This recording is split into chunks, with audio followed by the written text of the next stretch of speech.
All right, in this video, we are going to demystify and unlock the CAGED system for acoustic guitar. Now, this is super helpful to be able to play in a variety of keys and use variations. So for example, we're going to start with taking our C shape and learning how to play a C chord in different places on the neck using our capo and using some different chord shapes. So I'm going to have some diagrams on the screen. We're going to start with our C. Now, like I said, we're going to start without a capo here. This is just a standard C, and let me back up here so you can kind of see that there below the CAGED graphic there. So we are starting with our C. Now this is going to just be a standard C. I'm going to assume you know your chord shapes at this point so we can actually go through the system. So this will be our standard C, like so. Now, if you notice where we're ending here, we're ending in a sense, though the highest fret we go is fret 3. And so we're going to place our capo now on fret 3. And the reason for this is if we walk up our acronym of CAGED here, we're going to move to our A shape. And this is why this is called CAGED. We move from C to A. Now, if we play an A chord, so you'll notice the graphic there, we're placing the capo on the 3rd fret, playing an A chord.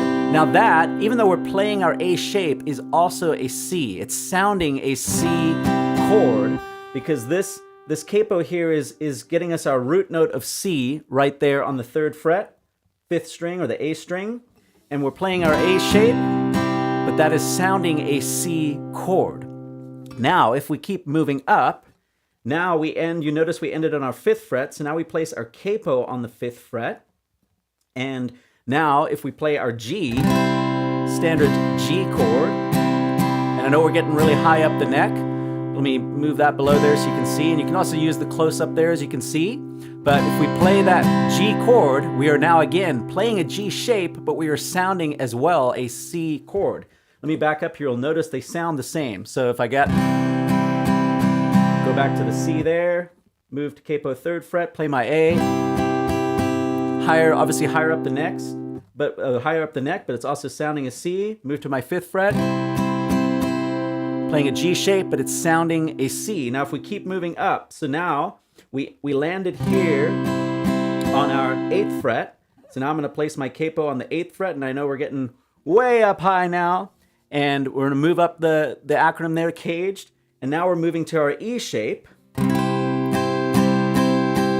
Obviously, you're getting way up the neck. But again, you'll notice it's sounding a C chord, but we're using our E shape.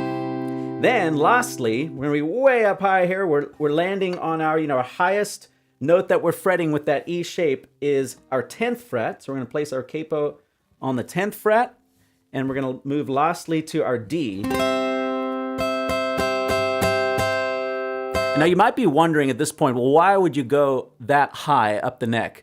If you're doing some recording or you're playing live, maybe there's some other guitar players, acoustic guitar players, or even if you're just kind of jamming in a circle with some friends and you've picked a key and you say, hey, we're playing in the key of C, you can capo way up high, kind of get some mandolin type sounds with the guitar. So it just expands your playing. It unlocks your playing to be able to get creative, playing in the same key, but you're playing higher up the neck, or you can play in different places. So again, if you have multiple guitars, one guitar can be playing open C all the way at the bottom, kind of the range here. One guitar can kind of be capoed in the middle, play in that mid-range. One can be way up high, and you can get a variety of sound and just make it sound this massive wall of sound, even with 3 guitars, rather than all just playing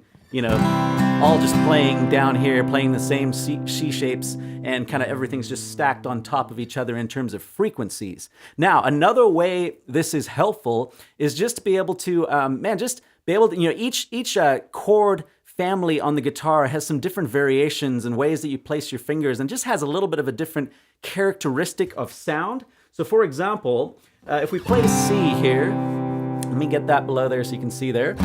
If we play in C, let me get this off the screen so you can actually see this. I'm just kind of strumming a little bit of C.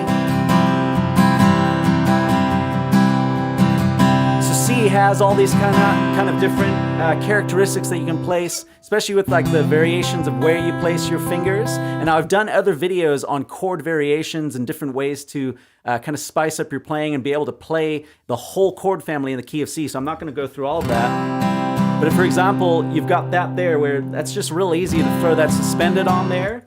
Now, if we play an A, you'll notice you've got some different variations. And it has a little bit of a different characteristic of sound when you start playing in these different keys. For example, if we again go back up to fret 5. Again, there's just different variations that are available to you, and the fingering is going to be a little bit different with each chord family that you're playing in. So it's a way to kind of spice up your playing. Let's say you've played the same progression down here in open C for a while, and you're like, man, I just want to challenge myself and play in another key, but you're still playing. You know, if you're playing with other musicians, you don't want to change keys on them, right? You want to be able to play in the same key that everyone else is playing in, but you want to use some different shapes. This is where this CAGED system can be really helpful. Another way that it's helpful is you might be wondering, well, is it just for the key of C? No, it's not. Now, I don't have graphics individually for each of these, but for example, let's say you wanted to start with A here. So you wanted to start with your A chord.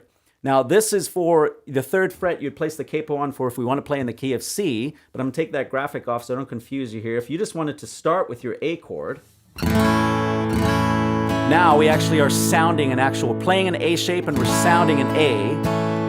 If you kind of move up the system, if you think of that acronym CAGED, C-A-G-E-D, if you move to the next in that acronym, so we're starting with now A instead of C, we move to G.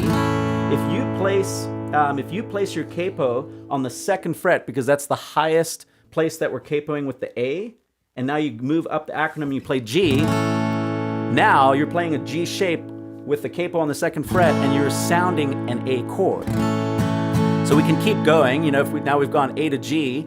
If we want to go to, what if we want to play an E shape? Again, the highest place that we're fretting on the neck is fret 5. Move your capo to fret 5. Now you play your E shape, moving up that acronym CAGED, C-A-G-E-D, and now we're sounding an A, even though we're playing our E shape. Now, again, the highest place we're capoing, the highest place we're fretting is fret 7 here. So if we place the capo on fret 7, play a D, moving up the acronym C-A-G-E-D, CAGED. We play our D shape.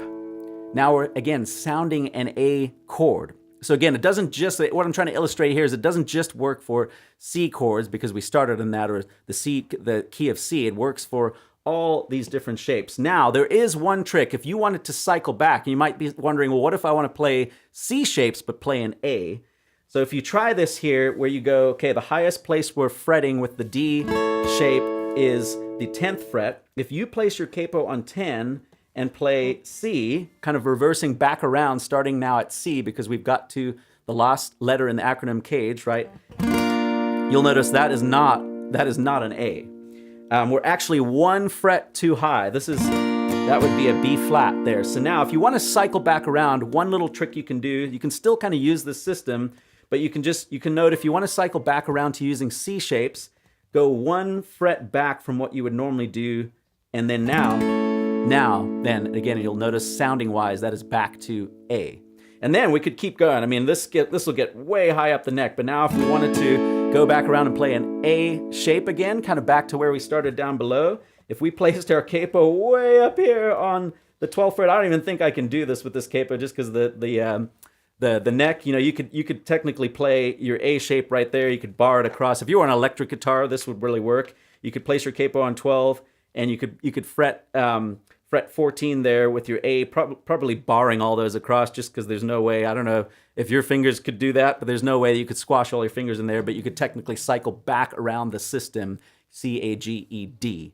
Again, don't know why you'd want to go that high on the guitar, but just trying to illustrate how this system works for being able to play with any key, not just the key of C. Let me do a couple more illustrations. Let's say, again, now you wanted to start with G. You're in the key of G. You wanted to start with that G chord. Again, the highest place that you are fretting with the G is the 3rd fret. So if I place my capo on the 3rd fret there, and we worked our way up the system, C-A-G-E. The next shape we would use is E.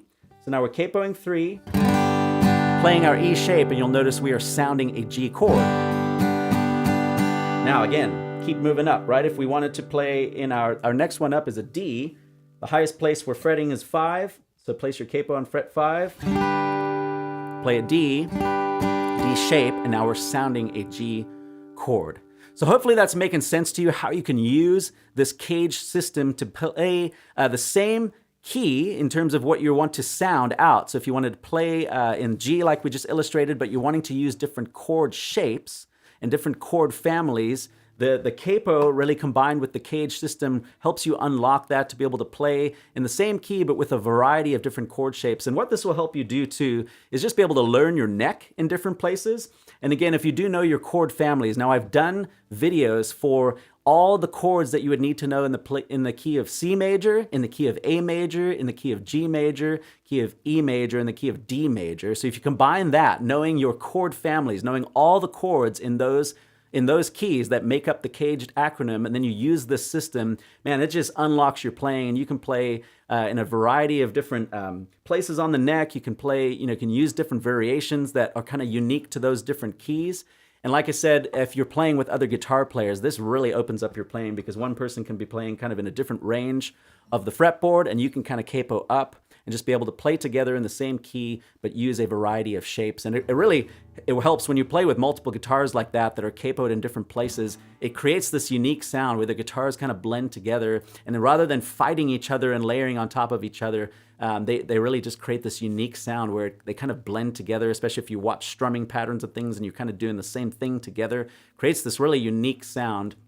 And you can also get some mandolin type things, right? If I take that key right there that we were just playing in G, and I stay capoed up on 5, and I'm playing D. Now I'm pretty high up the neck for an acoustic guitar.